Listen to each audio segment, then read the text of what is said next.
2025 онд дахин нэг гайхамшигтай сүүлийн кино ирж байна. Домогт Уусын мангас хотыг сүйтгэхээр оролдож байна. Цэргийнх нь янз бүрийн аргаар түүнтэй тэмцэхийг оролдсон. Гэвч мангасын хүч чадал төсөөснөөс давсан байв. Эцэст нь хүн төрөлхтөн санаанд оронгүй туслагчийг өрсөн. Ингэснээр ялалтын тэнцвэр баг зэрэг өөрчлөгдсөн. Илүү олон үгүйгээр кино эхэллээ. Биологийн удамшлын шинжлэх ухааны эксперт Норигийн хил орчмын хүйтэн бүсэд олон жил нуугдан амьдардаг. Тэр өдөр гэрт нь нэг хүсээгүй зочин ирэв. Тэр ард талаас нь тойрон дайрлаа. Бүтээлийг нь авч хартал. Гайхамшигтай нь хуучин хамтрагч Джейсон байжээ. Тэр Нориг дахин ажилд урих гэж ирсэн байв. Учир нь үндэсний судалгааны төвд чухал нэгэн төсөл хүндрэлд оржээ. Анхнаасаа Нороо зөвшөөрөхийг хүсээгүй.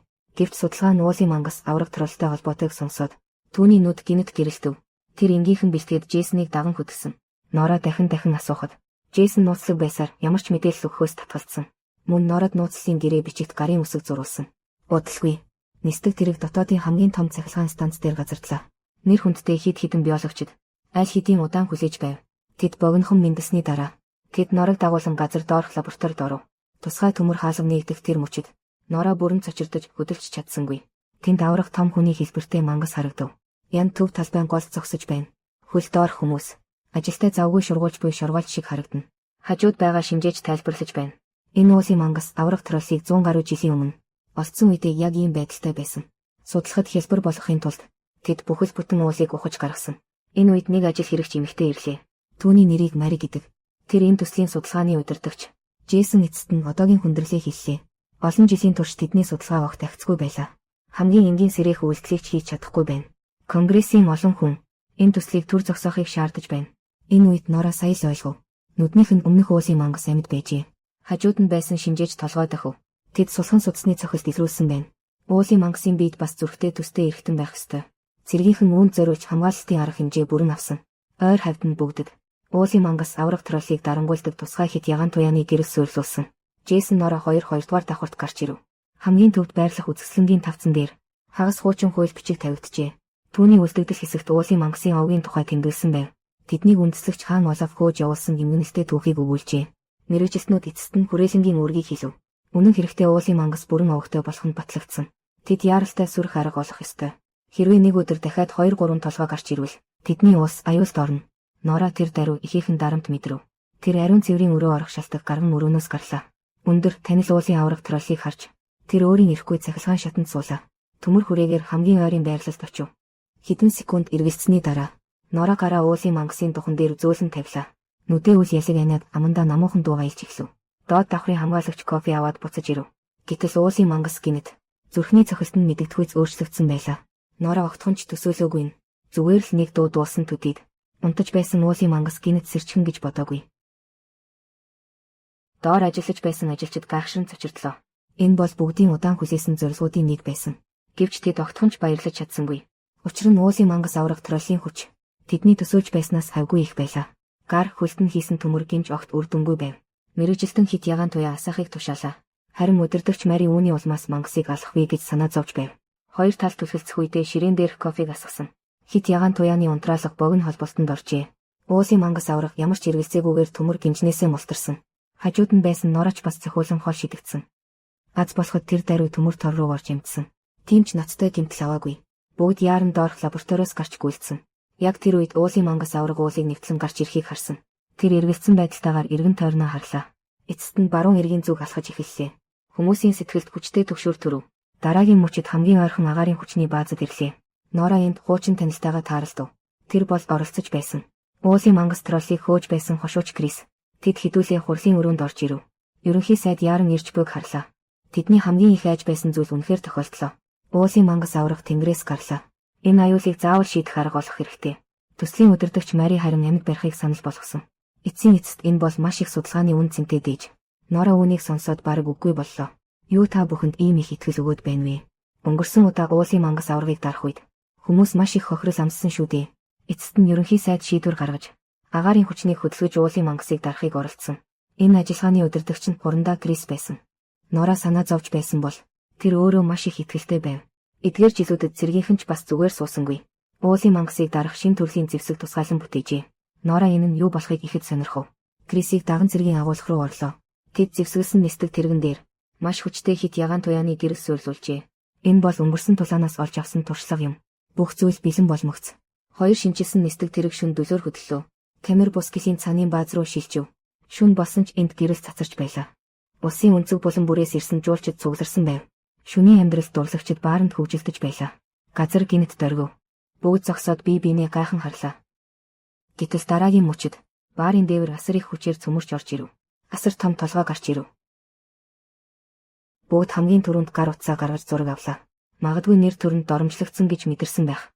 Уусын мангас ууртайгаар эрхэрлээ. Асар том гар сунган хамгийн их зураг авдаг нөхрийг барьж аваад амандаа хийчихв. Бүх жуулчид айж хашгирсаар энд тэндгүй зогтов. Уусын мангас дахин хідэн төмс идэв. Хоёр өөрчилсөн нисдэг тэрэг хурдан ойртож байна. Цэргийн устгах баг ирсэн нь тодорхой боллоо. Крис тушаал өгмөгц. Хоёр нисдэг тэрэг зэрэг гэрэл асаав. Уусын мангасын үс хит ягаан туяаны гэрэлт. Шаржигнан дуугарч байна. Энэ арга үнэхээр үр дүнтэй байна. Гэхдээ үхлийн сул талтай. Тэр нь хангалттай ойртох хэрэгтэй гэсэн үг. Энэ нь уусын мангасад боломж олгосон. Тэр гартаа цахилгааны шон шүүрэн авлаа. Зүгээр л зөөлөн нэг хийсгэв. Тэгтэл нэг нисдэг тэрэг шууд удирдлагаа алдлаа. Нисгэгч нь аврах ямар ч боломжгүй байв. Зүгээр л нисдэг тэргээ дагаад газар унахаас өөр аргагүй болов. Нүдэн дээр нь сайн найз нь аимшигтайгаар эмээ алдав. Крис уурлаж нүдэн улайж хаврах шахав. Тэр нисдэг тэргийг агаарт зогсоож амнасаа золиосгоор шийдэв. Гэтэл дараагийн мөчид уусын мангас гинэт эргэж тулааны талбараас гарлаа. Анх итгэл дүүрэн байсан устгах ажиллагаа. Эцэст нь гүнэгт төгсгөлтэй болов. Зөвхөн нэг шилдэг нисгчийн алдсан төдийгүй. Аялалд ирсэн энгийн эргэж олон хүн ам өргөдөж шархацсан. Бүгд арга мухардсан тэр үед Нора уусын авраг мангасыг анзаарав. Тэр зүгээр л алаад явдаггүй юм байна. Сүүлийн өдрүүдэд тэр баруун эрэг рүү чиглэн явж байна. Ямар нэгэн тодорхой зорилготой юм шиг санагдсан. Норад нэгэн санаа төрөв. Хэрвээ уусын мангастай харилцаж чадвал түүнийг гингүй хүмүүсийг бүү гинтэ гэж хэлж чадах юм бол гэж бодлоо. Мари аргагүй толгоос ихсэрлээ. Харамсалтай нь тэдний хэлээр сайн мэддэг хүн алга. Гэвч Нора ямар нэг шийдвэр гаргасан бололтой. Дараагийн мөчид тэрээр бусдыг дагуулна. Цэргийн хориотой бүс рүү очлоо. Цасан дундуур алхав. Тэд газар доорх агуй руу орлоо. Нора энэ газарт их сайн танил юм шиг санагдав. Тэд бүгдээрээ доошоо уруудаж байлаа. Удалгүй тэд нэгэн задгай талбайд ирэв.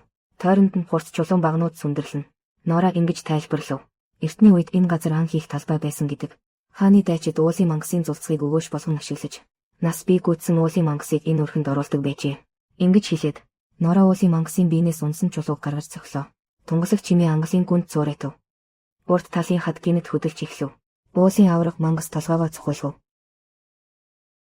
Нора бүгдэд нь болгоомжтой байхыг тохив. Гадаах догшин зантай мангасаас ялгаатай энэ өмнөх мангас илүү залуу харагдаж байлаа. Мөн зан аашин ч илүү дүлгүүн байв. Энэ нь маш их магадлалтай. Эртний үеэс үлдсэн уусын мангасын зулцаг байх. Нораач бас олон баримт бичих судалж. Энд санамсаргүйгээр түүнийг олсон юм. Тэрээр гараараа уусын мангасын царайг зөөлөн илж, дахин зөөлөн дуу аялан дуулж эхлэв. Уусын мангас хүн шиг сэтгэл хангалуун байгаагаа илэрхийлв. Эст тэд ингэж харилцаж байгаа нь анх удаа биш байлаа. Гэхдээ Нора энд ирсэн зорилгоо мартсангүй. Тэрээр хүний хэлээр уусын мангасад гадна байгаа хүндрэлээ хэлв. Дараагийн дүр зураг гадаах цастай талбайд шилжив. Нора дохионы сум ашиглан их сахалтай уусын мангасыг чиглүүлж байлаа. Тэр ойртон ирэхэд хажууд нь отож байсан залуу уусын мангас ис гарч ирэв. Их сахалт уусын мангас ист гайхсан байдалтай болов. Гэхдээ тэд нэг төрлийн хоорондын ухаалаг харилцааг үзүүлсэнгүй. Залуу уусын мангас гараа дэлгэв. Амнаасаа гомцсон дуу гаргав. Гэхдээ хоёр уусын мангасын ууртай царайг харахад эсэрхий энэ удаагийн ятгалга бүтлгүүтжээ. Их сахалт уусын мангас хүчтэй гიშгэв. Зузаан мөсөн давхарга ганц цав гарлаа. Нора хид хідэн удаа өнхрөн аюултай бүсээс гарч чадлаа. Гэвч залуу уусын мангас огтхонч хариу үйлдэл хийж амжсангүй. Хагарлаар доош унаж хүйтэн нуурын усанд орлоо. Нора туслах хүслээ дарж твцсэн. Крисийн дэмжлэгээр тэр хурдан эсрэг чиглэлд зогтов. Аз болоход нисдэг тэрэг хангалттай хурдан дээшилсэн. Уусын мангасын авраг гарнаас арай гэж болтож чадлаа. Хөөхий тэр залуу уусын мангас авраг мөсөн нөх рүү унаад дахин хөдөлгөөнгүй болсон. Харилцах төлөвлөгөө бүтлгүйтэв. Нораач бас гарцгүй болов.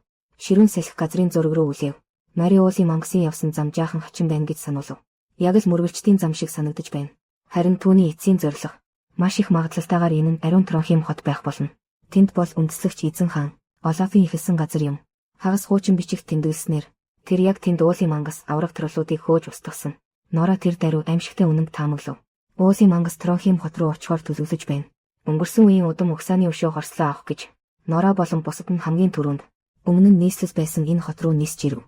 Эртний Нидарасын их сүм түүний өнгөрсөн үеийн сүр жавхланд гэрчилж байна. Сүмийн захирагчийн удирдлагаар бүгд хурдан сүмийн дотор орлоо. Нора Олафын цогцыг харахыг хүсв. Өндөр настай захирагч аргагүй толгойс ихсрэв. Хэдийгээр олон эртний сударт шарлыг сүмд оршуулсан гэж тэмдэглэсэн байдагч Өнөө хүртэл яг хаана байгааг хэн ч олж чадаагүй. Бид шууд сүмийн зойр руу орлоо. Энд олон ханд зураг сийсэн байна. Магадгүй эдгээрээс ямар нэгэн уул мөр олж болох юм. Джейсон төвчээргүйгээр Олафын зурган дээр хүрв. Харин санамсаргүйгээр жижиг хэсгийг нь унахчихв. Өдөртөгч уурлаагүй. Харин живдэрсэн хэсэг нь онцгой санагдсан. Дараа нь өөр газраас 2 жижиг дугуй хэсэг авч гаргав. Эдгээр 3 газар хуучны сударт бичигдсэн байдаг байжээ. Энэ нь яг Олаф тулалдааны үеэр шархагдсан газрууд юм. Нора нүхний хэмжээг туршиж үзв. Ханын дээрээс дугуй төмөр саваа аваад үзлээ. Оруулсны дараа тас хийсэн чимээ сонсогдов. Бүгдийнх нь нүд гинэт гялалцав. Өөр 2 газарт ч төмөр саваа зоов. Нора Джейснийг дуудан хамтдаа хүч гаргав. Ханын зураг бүхэлдээ эргэж эхлэв. Дараагийн мөчөд тэр өөрөө салж унав. Хар бараан нууц өрөө ийс гарлаа. Бүгд сонирхон дотогш орлоо. Дотор нь нэг авс тавьсан байлаа. Дээрх сэлбэрийг харахад энэ нь Олафыг оршуулахад зориулагдсан байжээ. Нора төвчээр алдан тагийг нь сөхөв. Олафын цогцос огт муудаагүй байв. Түүний гардах аврах сэлэмч бас бүрэн бүтэн байлаа. Крис үүнийг мөнгөн хийцтэй гэдгийг анзаарчээ. Хэдий их хэрэгтэй зүйл биш ч. Гэхдээ амархан зэврэх муудахгүй. Харин Нора бүсэлхий дээрээ хагас ширэн цаас олжээ. Джейсон үүнийг маш танил санагдсан. Түүнийг судалгааны төв рүү изгээж харьцуулсан. Яг өмнөх эртний бичгийн доод тал нь байжээ. Одоо дээр нь бичигдсэн түүх бүрэн боллоо. Уг нь Олаф хаан Уулын мангасыг зөөлөн аргаар хөөх бодлого баримталсан байна. Гэвч сүм тэднийг бүгдийг нь устгахыг хүсч байсан. Үүнийг сонсоод Норагийн царай бүрч цонхив. Илт байна. Уулын мангас Олафээс өшөө авахыг хүсээгүй. Харин бүхэл бүтэн сүм усад аюул учруулах гэж байгааж. Энэ мэдээ тэр дороо шууган тарив. Ерөнхий сайд шууд шийдвэр гаргав. Тронхим хотын бүх оршин суугчдыг нүүлгэн шилжүүлэхээр болов. Гэвч тэдэнд үлдсэн хугацаа маш бага байлаа. Ийм том нүүлгэн шилжүүлэх ажлыг огтхонч гүйцэтгэж чадахгүй. Нора болон бусад нь сүүлчийн оролдлого хийхээр шийдэв. Тэр нь Уулын мангасыг ялах арга олох явдал байлаа. Энгийн бөө сүм огтхонч үр дүнгүй. Нора хуучин хааны хэрэглэж байсан мөнгөн сэлмийг санав. Тэр Уулын мангаснаар нарны гэрэл хит ягаан туяанаас айдаг. Мөн ариун усч бас нөлөөлж магадгүй. Тэр Уулын мангаснаас унсан чулууг гаргаж ирэв. Хутганы эрэнд баг зэрэг ариун ус төрхөв. Үнэхээр гадаргуугийн хамгаалалтыг нэвтэлж чадлаа. Бүгд хит их догдолж эхлэв. Эцсийн эцэст энэ газар бол хуучин ариун хот. Хит ягаан туяаны гэрэл олж чадахгүй. Харин ариун ус бол хүснээрээ олддог. Сүмийн талбайд маш олон хүн цугларсан. Яаралтай нүүлгэн шилжүүлж амжаагүй иргэд. Крис ба Нора нар пикап машины дээр зогсож байна. Тэд Уулын мангасын эсрэг тэмцэх хүн хэрэгтэй гэж чанга дуугаар хашгирч байлаа. Иргэд үүнийг сонсоод идэвхтэй бүртгүүлв. Улсаа хамгаалахын төлөө хувь нэмрээ оруулахыг бүгд хүсч байлаа. Олон хүн хүчтэй гэдэгч утга учиртай. Тэд бие биедээ тусалж, ариун усыг сав савран сүмийн гадна зөөв. Харин цэргүүд сүмийг өөрчилж төрөл бүрийн занг тавьж байлаа. Шүн болтол хүлээн. Бүх бэлтгэл ажил бүрэн дууссан. Цэргүүд хотын захад байраа эзэлж бэлэн байдалд байна. Шөнийн харанхуйд аянга цахилв. Тэр нь яг Уулын мангасын дүрсийг гэрэлтүүлв. Тэр алхам бүртээ. Нэг байшин нуурч сүйдэж байлаа. Крис тушаал өгөхөд. Цагны цамхагт харуулдаж байсан Джейсон улсыг татлаа. Хонхны хүчтэй дуу алсаас ойртон сонсогдов. Уулын мангас өвдсөндөө чихээ таглав. Удаан хүлээсэн цэргүүд. Ариун усаар дүүргэсэн их бууны сүм харуулж эхэллээ. Эхний давталгаа амжилттай боллоо. Энэ мангасад ихээхэн хохирол учруулв. Гэвч удалгүй тэрч бас хүчтэй эсэргүүцэл үзүүлв. Тэнгэрт сорсон авраг мод хонхны цамхгийг нураалаа. Долгионы давталгаач бас үр дүнгүй болов. Уулын мангас хамгаалалтын шугамыг нэвтрэх гэж байлаа. Крис яаравчлан байрлуулсан зангыг идэвхжүүлв. Их хэмжээний ариун ус дэлбэрэслэр цацагдав. Уулын мангасын бүх бие асар их галт автав. Гэвч нүд ирэмхийн зуур, эдгээр дүл өөрөө унтарчихлаа. Уулын мангас маш хүчтэй өөрийгөө эдгэх чадвартай болохыг мэдэв. Үүнийг л хүмүүс сая ухаарлаа. Гаднаас нь хурц харагдах ариун усны давталгаа. Үнэн дээр тийм ч их нөлөө үзүүлсэнгүй. Тэд ялагдлаа хүлээн зөвшөөрөхөөс өөр аргагүй болов. Гэвч яг тэр мөчид холын зайнаас асар том архиран сонсогдов. Тэр залуу Уулын мангас үнэхээр туслахаар иржээ. Тэр мөсөн нөхөнд живээгүй байсан юм байна. Хоёр Уулын мангас харилцах алхмыг алгасав. Энгийн бөгөөд ширүүнээр хоорондоо тулалдаж эхлэв. Норвегийн хамгийн том цэнгэг усны гүр өрөвдмөр. Хоёр авраг амтны өмнө зүгээр л арын фон болж үлдэв. Залуу Уулын мангас аажмаар ялагдаж эхэлж байгааг харав.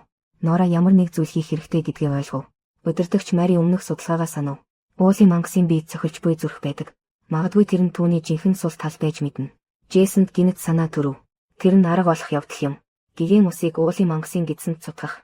Нора залуу Уулын мангас удаан тэсэхгүйг ойлгов. Тэр даруй Джейсны санааг хэрэгжүүлэхээр шийдэв. Тэр болон Мари анхаарал сарниулахын тулд их бууны сүм харах үүрэгтэй. Джейсон ариун усны савыг тэврээд нисдэг тэрэгт суув. Гэтэл дөнгөж тэнгэрт хөөрмөгц. Тесрэх бөмбөгний удирдлага доош унав. Крис аргагүй байдлаа илэрхийлв. Усны савыг дэлбэлхийг хүсвэл гар аргаар шатаа татах хэрэгтэй болно. Джейсны царай бүрэн бараан болов. Тэр залуу Уулын мангас эсэргүүцэх чадвараа алдсан байлаа. Норагийн сүмнууд ч бас дуусах гэж байна. Одоо эргэж ялж чадах цорын ганц боломж Джейсны таалтал үлдсэн. Тэр Крист нисдэг тэргийг уулын мангасын яг дээр авчрахыг хийсэн. Харин мангас толгоогоо өргөөд архирах үед Джейсон ариун усны савыг тэврээд шууд үсэрсэн. Уулын мангас руу улам ойртож байлаа. Тэр огт эргэлзэлгүйгээр гар бөмбөгний цагирыг татав. Дараа нь бүх дэлхий бүрэн харанхуй давтлаа. Нора газар дээрээ зогсоод дээш харлаа. Уулын мангасын биенээс гинэт галын оч гарч ирэв. Дараа нь биеийн дотроосоо гаднаа хүртэл бутарч эхлэв. Энэ үед залуу уулын мангас мөн голын уснаас босож ирэв. Их сахалтай уулын мангас руу харлаа. Хар барын зүрх рүү цохих мэх ирлээ. Дэлхийг сүрүүлэх аюул эцэстээ замхарлаа. Энэ бүхэн тоо томшгүй олон баатрын цусаар болцсон юм. Удалгүй. Нора дахин мөсөн талын жижиг байшиндаа ирэв. Тэр газар чичирхийлэл мэдрэгдэж байгааг анзаарлаа. Тэр даруй гадагш гарч шалгав. Гэтэл сайн хурш залуу уулын мангас тааралдаж явжээ. Энэ бол уулын мангас аврах трол киноны 2 дугаар ангийн бүх агуулга байлаа. Энэ киноны тусгай эффект ердийн түвшинд байсан.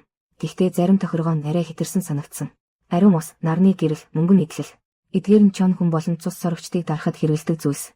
Харин уулын мангас аврах трол бол эдгээр амьтадтай адилтгах ёсгүй биз дээ. Тэгээд хамгийн сүүлд алагдсан нь бас инээдтэй байсан. Хоол идэж байгаад үхэж байгаа юм шиг санагдсан. Өнөөдрийн тайлбар энд хүрээд дууслаа. Өөр бодолтой найзууд, сэтгэгдэл хэсэгт бичиж хэлэлцээрэй. Дараагийн удаа уулзъя.